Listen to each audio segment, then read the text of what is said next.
Well, howdy there, pipe pals and gals. Holy Smoking Pipe Padre coming back at you with another video. Yeah, another video. And today it is March 19th, the Solemnity of St. Joseph. And we're in the year of St. Joseph, so what a great day today it is. And I am smoking lay housekeeping. This is my wonderful Canadian here. Now, was this one of my brothers, or was this my original? This is my brother's Canadian, that's right. Go to rest him. And my little Dunhill lighter, as opposed as compared to the little cheapy throwaway dispensable lighter, my Bic lighter. Yeah. Okay. So, Holy Smoking Pipe Padre back with you on this March 19th. And I'm smoking the Gift of Northwoods from Matthew. Thank you again, Matthew, for the Northwoods. Put them in those little jars you sent as well. So they're cellaring quite nicely. Been hankering for a pipe. Oh, the last week or so. And it is Lent. It's coming up on the fifth week of Lent soon. This Sunday we celebrate fifth week of Lent, and which means we're in the penultimate week of Easter, before Easter. Next week, at this time, we'll be getting ready to celebrate Palm Sunday, and then the week after that is Easter. So, 2 weeks from this Sunday will be Easter. So we're getting close. We're getting close, folks. We're getting close. I have to tell you, I am absolutely looking forward to Easter Sunday. For so many reasons. I mean, yes, the most important being the resurrection of the Lord. So that's the most important thing. But for personal reasons, I have right behind me and right over there some coffee. I ordered my favorite coffee about a week ago, and it's here. Now, it's not in plain sight where I see it all the time. This is I'll probably take a little bit of a video here. I'm going to take a little step back here, but I'll come back to this other idea here in a minute. But just getting back to the coffee idea, I am going to be enjoying some coffee. About 2006, Coca-Cola released a thing called Coffee Coke. Coffee Coke. I loved it. Coffee Coke. Coffee flavored Coke, or Coke flavored coffee. Oh, I tell you, it was one of the best things that I ever had. Anyway, they discontinued after about maybe 7-8 months. Well, a friend of mine about 2 weeks ago said, "Hey, guess what? They're bringing it back." I don't know if you can see that or not. They're bringing it back. Oh, yeah, 2 more weeks, folks. But I'm going to be good. And I went out and I found, I was going to order this as I ordered my very special raspberry chocolate coffee. Oh, I love that. Oh. Those two things. Oh, see, these are a few of my favorite things. Okay. So, now you're probably wondering, am I tempting myself? Am I going to get weak and crack this open and just chug-a-lug it? Well, probably not going to do it tonight. But Easter Sunday evening, who knows? So, anyway, just so excited about coffee-flavored Coke and coffee again. But now, this is the 5th year I've done this, where I've given up coffee and caffeine. And the first 3 years was just absolutely miserable. The second 2 years have been a little bit better because I've been, tapering off every day. And I probably could avoid most, if not all, the headaches if I did it instead of one day at a time. I mean, as far as the tapering, do it every other day. Taper it down. Okay, as long as I'm consistent with the dosage, I think that might be just a little bit easier. So I'll try next year, which means I got to start. But I always start before Ash Wednesday. I actually always start like almost 10 days, almost 14 days before Ash Wednesday. So I'm almost guaranteed all my caffeine withdrawals and headaches and nausea and all that. It's all by Ash Wednesday, I'm good. I'm just like, okay. And my morning drink in the morning is I get some hot water and put some lemon juice in it. And I sip on that after I do my little morning prayer. And that's, and again, I do enjoy this time. I do enjoy this time. So it's not like, I guess it must be the sign of true addiction. I mean, if I, just felt so weak in the knees that I had to open this right now and just, shotgun it, I guess, that would be true addiction. But, I have a bag of those. And probably I'll be taking a little bit of time off right after Easter, so I'll probably be enjoying several of those every day for however long they last. I really shouldn't drink it because it does have sugar in it. I've kind of given up mostly, what's this say? Dark blend. Ooh, I didn't read that part there. Now that gets me a little weak in the knees. Dark blend. It isn't just coffee, Coke, but it's dark blend. You know what I'm saying? Okay, so, but anyway, so it's Lent and I'm doing good, feeling much better than I have probably in a long time. Gave up the wheat, and that's the other thing during Lent, because even though I might give up the meat and the dairy and all that good stuff that I normally eat, is that a little hair there? I don't know if that's a little hair. Yeah. That's a crease in my head. Boy, this camera is not very flattering, but oh well. Yeah, when you get to a certain age, you lose your looks. Of course, I never had much looks to lose, so I'm okay. But let's see, where was I going with I draw a blank there. Oh well. Anyway, so yeah, so Lent is going well. Yeah, I guess I was going to say something about Lent in correlation with coffee and more coffee and yeah, and giving up wheat, which I did the beginning of the year, a couple days before January 1. Gave up the old wheat.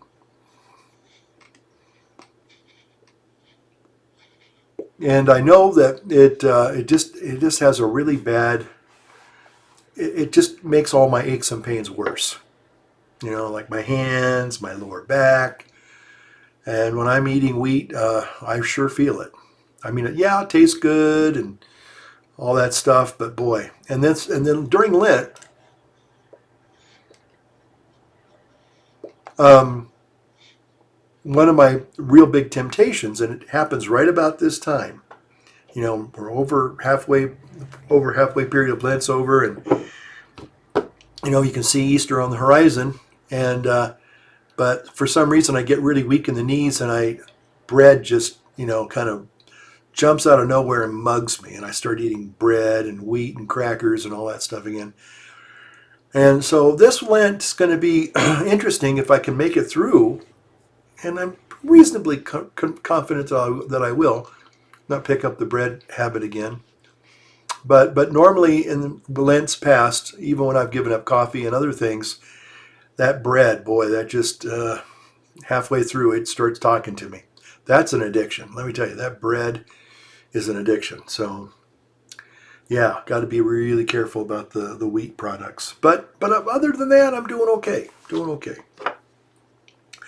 So I was going to say that I'm here in.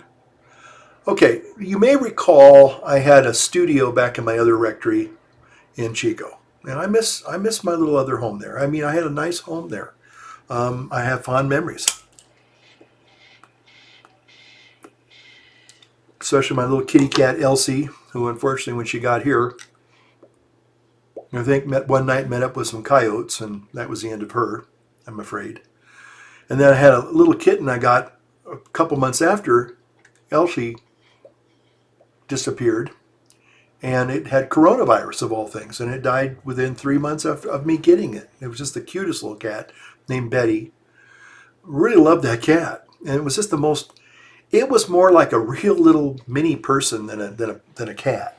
It loved hanging out with me, and I just loved that, I just loved to cuddle up and watch TV with me, and that's the kind of pet that I want, And because some pets I have, like Elsie was her own independent cat. She liked it when I fed her, but she was never a cuddle cat. She would just kind of hang out with you. She was just kind of a hangout cat. Like, okay, I'm gonna sit in this room with you if I have to. I mean, I loved her. Don't get me wrong. I miss her. I was just thinking about her today. Just a sweet little cat. She was good company, but when it came to just really kind of being needy and, like really needing me and kind of wanting to be with me and, and there's some animals that just, they're not really into the affection thing. They just want you to feed them and take care of them and, every now and then maybe give them a little scratch here and there to let you know that they're okay, and that's about it. But they're kind of independent, they don't really they don't need people, So anyway, but this other little cat, well, it was very sick, and I guess that's part of it. It kind of knew it needed somebody to take care of it. And anyway, but I miss little Betty cat. She was a sweetie.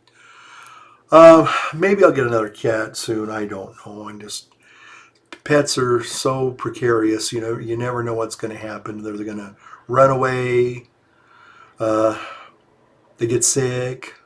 They get hurt.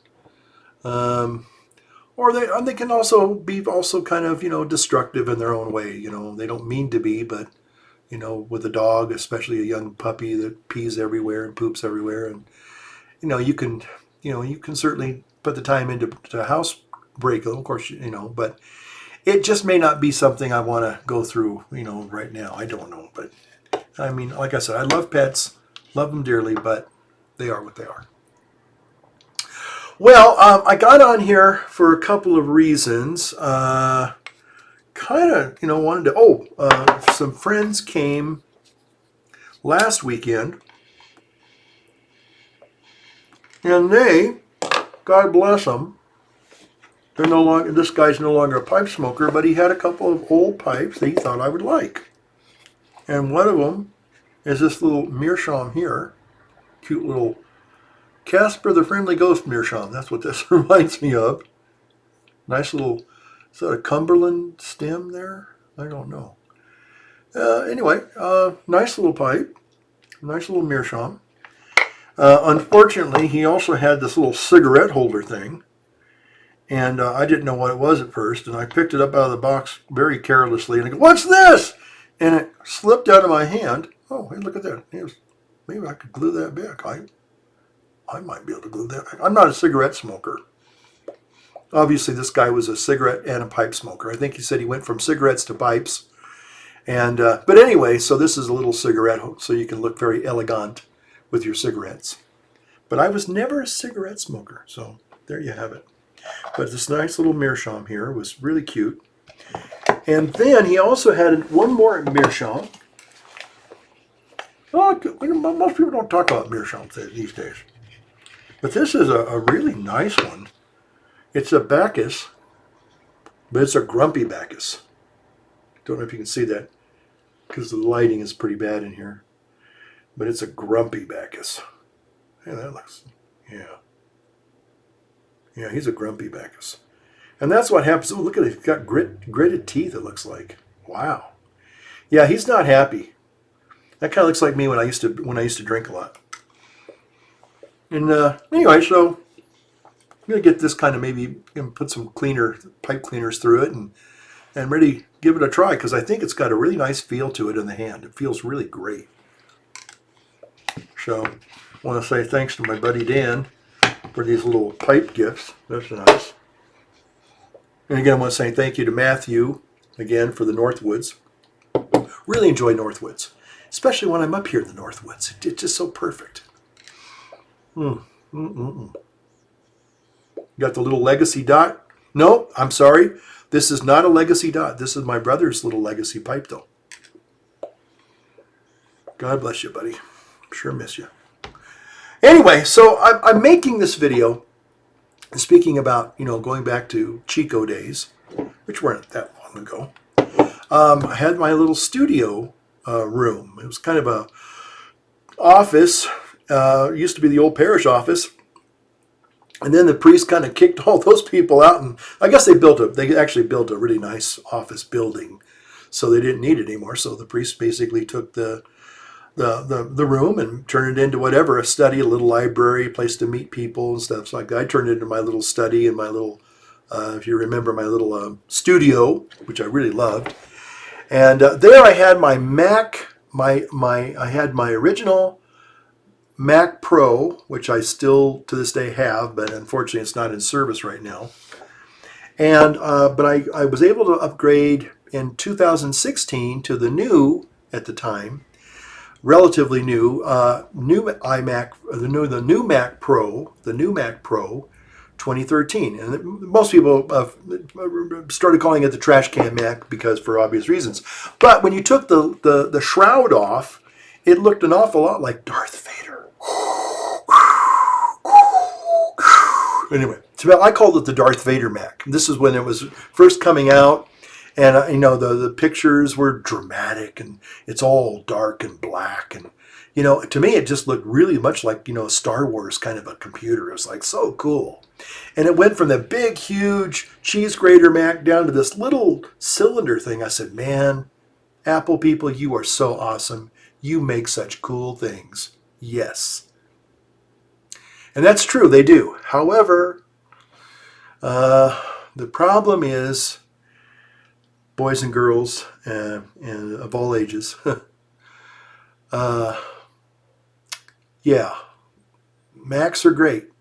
Apple products are wonderful, but the problem is that when Apple decides they want to kill something off, it's almost like it's almost like Game of Thrones. No one's safe in that movie or that TV show.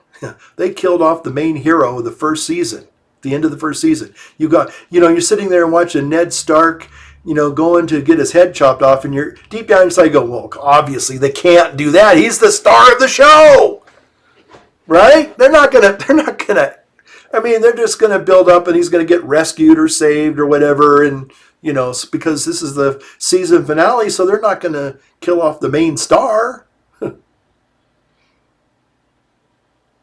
Yeah, that they did. So anyway, so that's what that's all about. So Apple has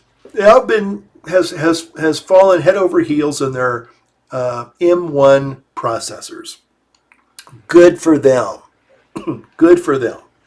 And they're fast, and they're blazing fast, and they don't have any thermal throttling problems, and the heat dissipation or whatever it is that was plaguing some of the MacBooks and other Mac products. It's a thing of the past. It's all super streamlined, and man, it's the greatest thing since sliced bread. Well, yes and no. And so I'm in here, in this room here, which has all of my old Mac Pro components in here. I got my 30-inch cinema display. I love this thing. And I love my Mac Pro 13-inch. I love my original cheese grater Mac. I called it. I have different names for these products. And most average people will call them, like the trash can Mac. Yeah, I call it the Darth Vader Mac. And I didn't really call it the cheese grater Mac. I called it the Studebaker Mac. The Studebaker Mac. And there was a reason for that, because of the build quality. This thing was a tank. It was meant to last a long, long, long time. And that kind of gets me to where I want to kind of rant a little bit tonight, is because, yes, Apple does make some fantastic products. Now, that doesn't mean they haven't had hiccups, and that doesn't mean they haven't had some out-and-out failures. And some people even say, well, the 2013 trash can Mac, Darth Vader Mac, Luke, I am your father. That is an excellent machine. It really is. I'm looking around. I thought I saw a spider, but I don't. Okay. So in my old place back at, I'm doing Joe Biden here, at ODS, our Divine Savior, in Chico, my little studio had this cinema display, 30-inch, the original trash, the original Mac, the Big Mac. That sat behind me with two monitors, you may remember, and then this was the one in front of me on my working desk. This is the one that was my workhorse. It was my daily, as people say, my daily driver. My daily machine that I did countless videos on for both this channel, my Holy Smoke and Pipe Padre channel, and my religious channel, my homily channel. So I don't know how many, literally hundreds of videos I put out on that on this machine. Still, and in fact, it's running right now. That's what I'm trying to say, is that even though I have the iMac Pro, which I got, it'll be almost 2 years this August. Great machine. That, I'll tell you what. The original, my original iMac, my original Mac Pro, great machine. Yes, the 2013 was a great machine, and then I got the new iMac Pro, which is also, again, a great machine. But the problem with a lot of Apple products, and this is what I'm kind of a bit upset about, is they build these really fine machines, but then they kill them off like a character in Game of Thrones, just when you least expect it. So I found out, was it last week, or maybe a week or 2 weeks ago, that the iMac Pro, which I got, which was just 2 years ago, great machine, they're discontinuing it. They're killing it off. Why? Oh, because we now have the M1 processor. Oh, okay, they're blazing fast. Well, yeah, they are. But wait, there's more on that one. And then I found out that this week they're going to discontinue the HomePod, the wonderful music speaker that they came out with. Now I understand, and yes, it's true that the Siri component, the quote unquote smart speaker part of it, the Siri component is not as capable as Google Home or Google Plus or whatever you call that, or Alexa. I know that, but again, Apple could have made some future refinements to make it a little bit better for the Apple people. I mean, that sound system is phenomenal. Now, it was a bit pricey. I think I got 4 of them, two, so you could do stereo pairs for the living room and the bedroom. But why did they discontinue it? Why? They killed it off. So they have, in the last 5 years, they've taken 3 wonderful, absolutely wonderful Apple products. I'd even say 4. My original Mac Pro, Darth Vader Mac, the iMac Pro, which just came out like 4 years ago, maybe 5 years ago, and now the HomePod, which came out 3 years ago, and they've just killed them off. And it's just, I know, yes, and I know, yes, I know, these things do not last. They're not eternal like a human soul. I understand that. But the problem is that you kind of invest, you literally invest not only your money, that's important, but you do invest. Well, yeah, I've invested hours sitting here at this station, mostly in Chico. I've now, since I upgraded to the iMac Pro, which is a very fast machine, wonderful. It renders videos like you wouldn't believe. But the thing is that this machine here, as wonderful as it was, say 5 years ago in its prime, it just, oh boy, I'm gonna actually test it out on this video I'm making for you tonight. and just see how long it takes to render this out, export it to save it so I can upload it.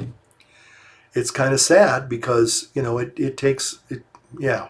And I remember even in its heyday, it would take me about, about 35, 45 minutes, maybe an hour to cook one of these videos after I made it. So I haven't really made a video on this machine probably in about a year. And so I thought, well, you know what?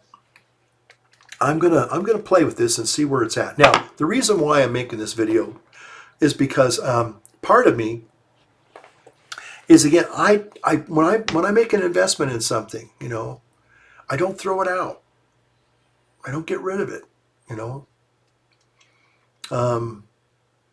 I remember even in seminary, I had a Smith Corona, one of the very first. Well, it's when Smith Corona started making their own word processors. Let me tell you, that saved my hiney end. It got me through seminary. And I'm gonna tell something here I've never told anybody before. Confession time.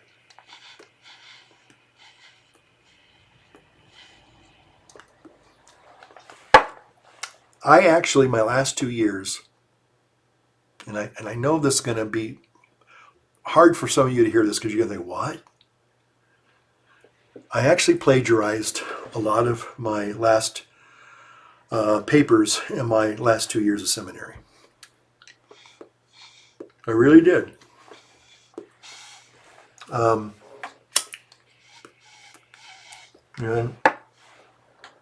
I don't know if I've ever shared that with anybody, but that's a confession.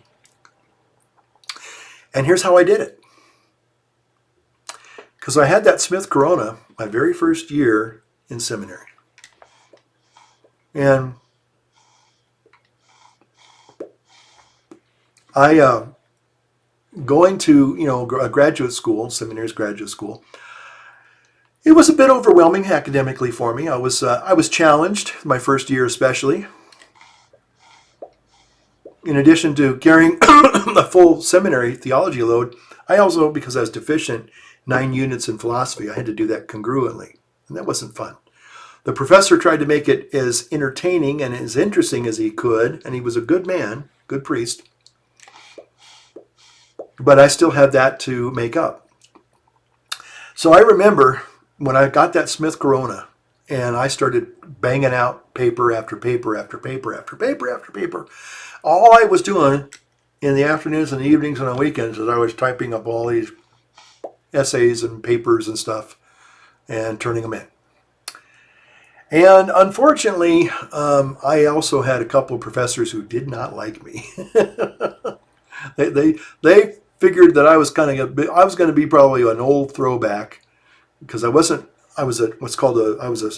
delayed vocation, so I wasn't a kid coming right out of high school into seminary.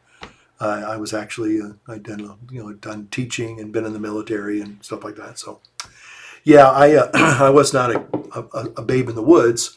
So I was kind of what considered one of these second career vocation kind of guys. So they just kind of like, yeah, he's here, okay, and check his name off, he's there. But I remember when I came back from my last 2 years,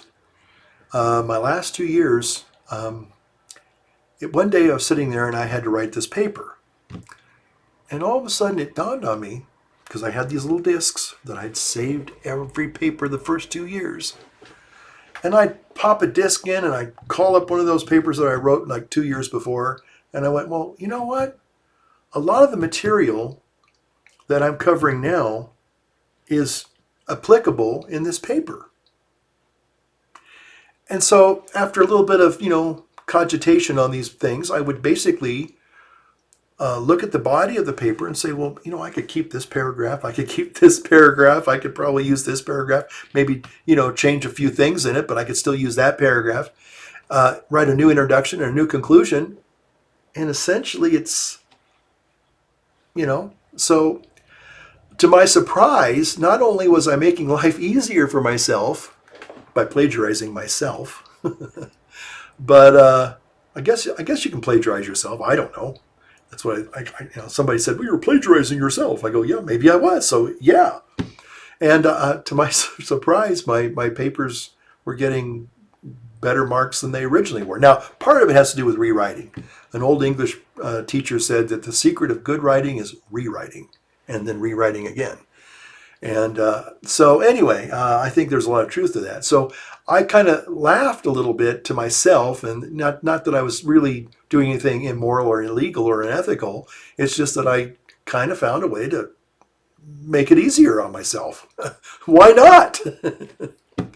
So anyway, I plagiarized myself, and I had a fun time doing it. But yeah, I got through and got some pretty good marks that way and made it through, no problem. Just so, but anyway, so I remember, being back in Chico and working on this particular Mac. And so this morning, I was after Mass and doing some, doing some decorating and setting up for the weekend and running the bulletin and all that stuff. I kind of sat down and I had, I was just kind of just relaxing for a few minutes because I've been up and down all day, all morning long. And I saw a video, which was interesting, got my attention right off the bat, about upgrading the 2013 Mac Pro. And, and again, some people today, everybody's all in love with the M1 Macs. God bless the M1 Macs. But this guy was saying, well, can you take a 2013, trash can Mac, i.e. Darth Vader Mac, and could you refurbish it and make it, almost on par with the M1, M1 chip Mac? And so this guy basically, now again, it's not going to be completely congruent with the newer processors. It's just there's no way it's going to be as fast. But this was an off-the-shelf baseline model from 2013. I bought it in 2016, brand new, but it had been sitting at Best Buy for a long time, and I think somebody did purchase it but brought it right back because they said no, we don't want it, and they just said we never really.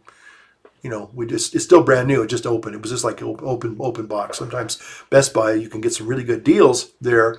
It's called open box purchases, where somebody bought it, took it home, and decided a day or two later they didn't want it, and they bring it back. It's still brand new. It's just been opened. So I got a little bit of a discount on it. I think I got a couple $100 off of it. I remember. So like, okay, I'm game. So I was so happy when I got this thing, and I mean, I really now. There were a lot of YouTubers later in life who they hated this machine. Now, they hated the machine because maybe they again, part of it was they thought they were buying something equivalent to the older Studebaker Mac, where you could really pull out a lot of parts. You could change the drives, you could change the graphics cards, you could change you could change a lot of stuff in there. You could do a lot of cool stuff. This wasn't that. Okay, now I'm finding out now that yes, you can, with a little bit of knowledge and the right tool set, and then you can take it apart and you can upgrade the SSD drive. This only has 250 gigs, which is really paltry. I'm going to get a terabyte, and that's going to be great. And then I'm also getting a new processor, a 12-core, instead of this only a 4-core right now. And I'm going to upgrade the RAM to 64 high-speed RAM. So now, will it be as on par with the M1? Probably not. It'll be just a little bit below that. But still, I could spend the money and get another new Apple product that right now it's still kind of in its infancy. Now, here's the problem that I'm finding with the M1s. Now, I don't have an M1. Would I like to have one? I wouldn't mind having an M1. I don't hate M1 Macs. I don't. But here's the thing. I think that a lot of them. See, the problem is if you're a Final Cut Pro editor like I am, a lot of the things that there are things called plugins. Plugins are my friends. Plugins can really do some amazing video graphical things for you. They can do, I wish I had time to really kind of show you the plugins and how they all work and what they do. But from time to time, in my other videos, what I do is I can use certain things like tracking plugins. Um, there's just a lot of cool plugins. Let me just tell you that. And the M1 Max right now, I'm sure they'll fix it soon, but they can't process those plugins. Now, anything that's native on your Mac, all your native Mac apps and programs, yeah, runs them perfectly. It just runs circles around the old Intel Macs, absolutely. But the problem is that when it comes to the heavy lifting processing of stuff, they're choking. They're not able to do it. And if you're like me, and I am, a lot of people do have lots of different plugins.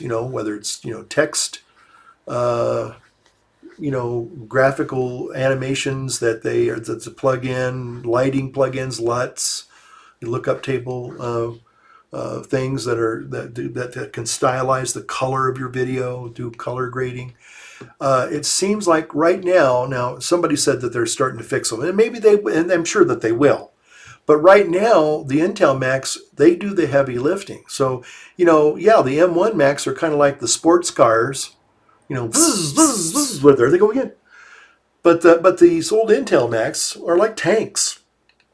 They do the heavy lifting, and that's what you really need in video editing. Yeah, it helps to have high speed render times, you betcha, and also transcoding.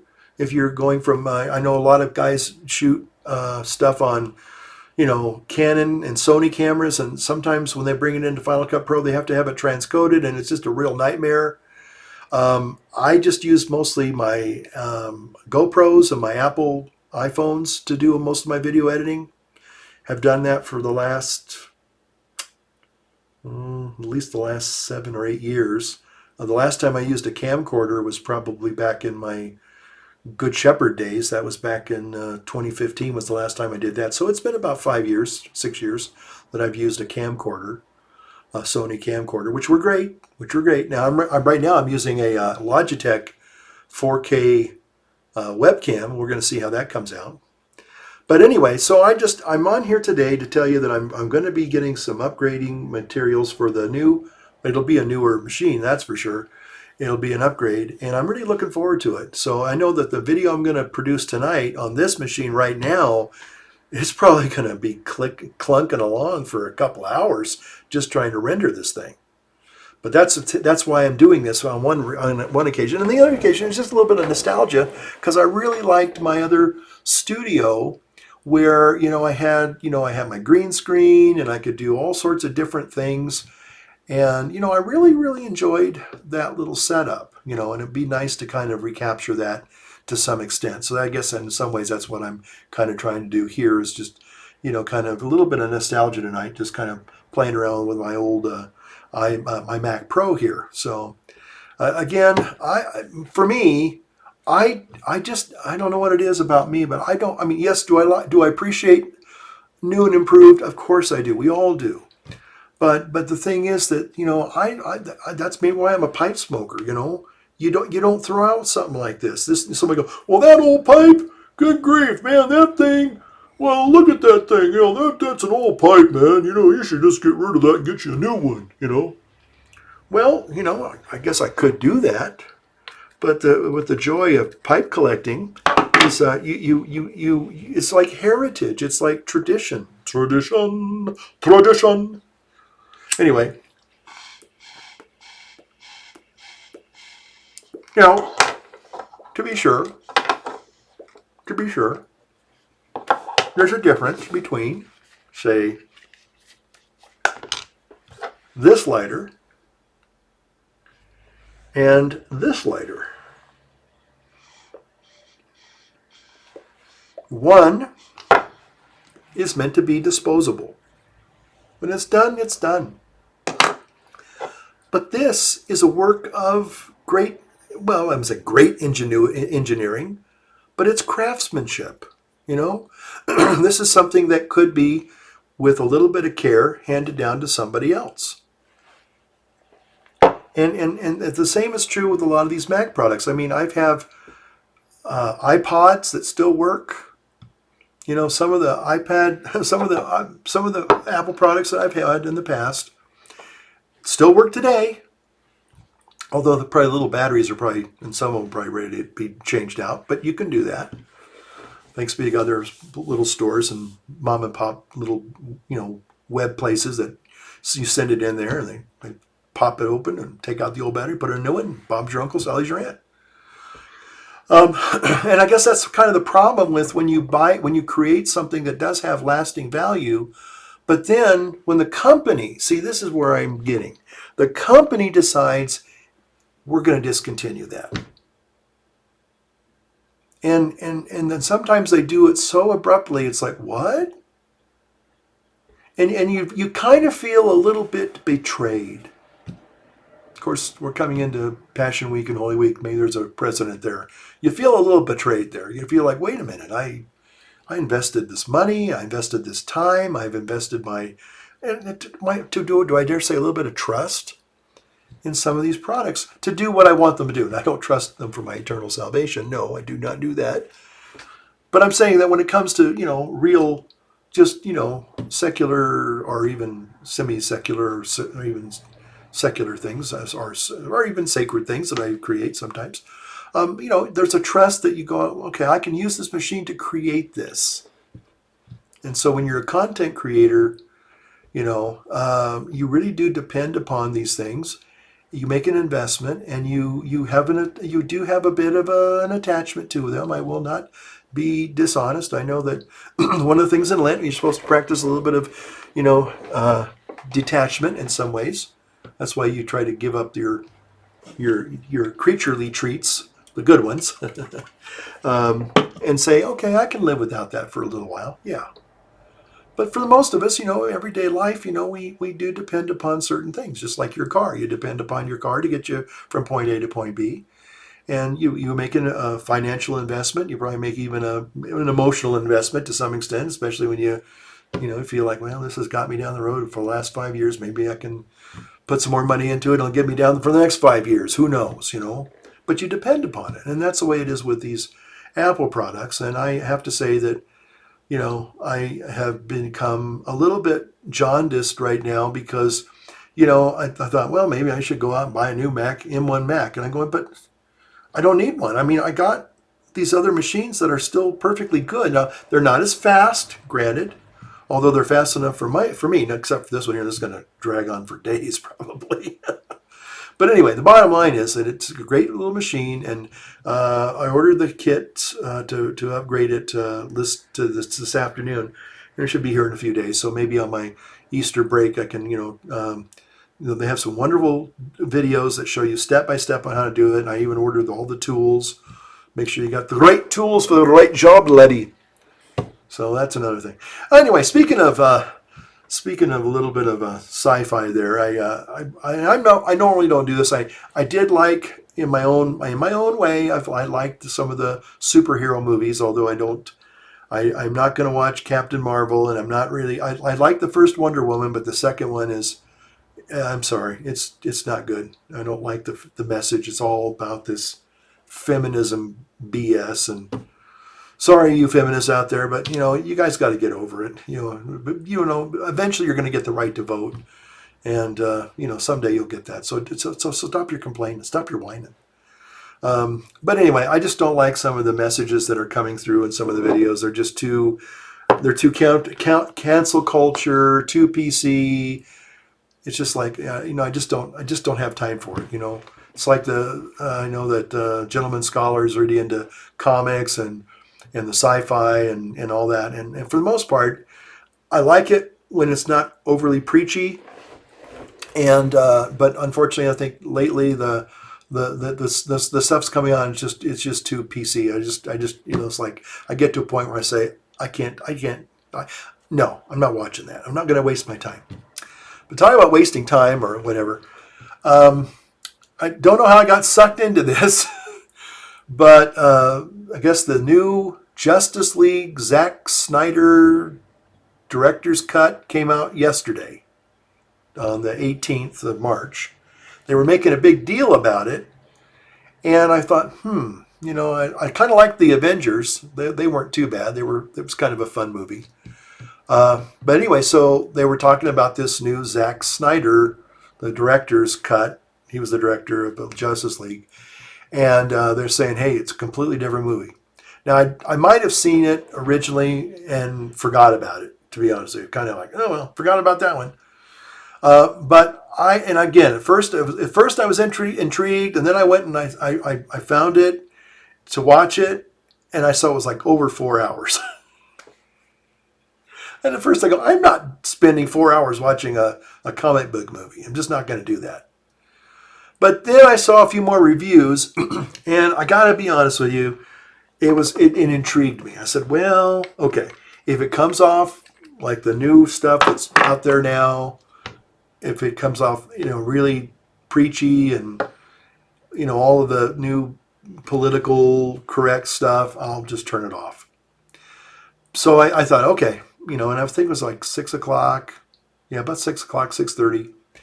And I said, okay, let me just check it out. And let me tell you, that was one really, even though it was long, it was a very good movie. I was intrigued. I was entertained. I don't know if I'd say I was totally impressed, like, wow, that was a great movie. But it was a good movie.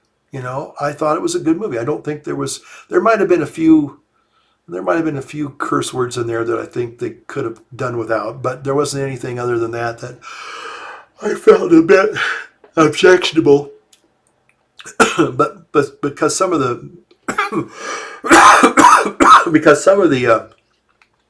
characters have such exaggerated voices, I don't know if I picked up. I mean, I go, did he say what I thought he said? But then again, it was so fast, it just went right by you, and it was like, yeah, okay. But it was actually very interesting, well done, and I have to say, for a 4-hour movie, it kept me engaged. I wouldn't say I was on the edge of my seat because I was in my recliner, so I wasn't on the edge of my seat, but I was in my seat comfortably, and I watched it. And I even sent a little message to